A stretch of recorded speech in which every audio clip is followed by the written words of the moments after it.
am using the beauty formulas with activated charcoal, designed to draw out deep lying dirt, helps to remove impurities and unclog pores, and these are called nose pore strips, and you have to leave it for 10 to 15 minutes and only for 1 to 2 times per week. So as you can see, you have to take off the plastic from the nose pore strip, and then from the black side you have to put it in your nose and the white one on the outside. So if it doesn't stick, because it's sticky, so if it doesn't stick, you can pour some more water in a little bit so you can stick more in it.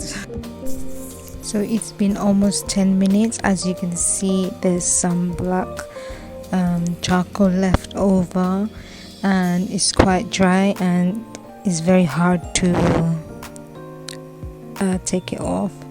So it's not that painful, but it's bearable. So I would do it again. So it's really nice, and you'll see the difference between earlier and now of the strip. As you can see now, I was shocked. So there it is. I don't know if you can see, guys.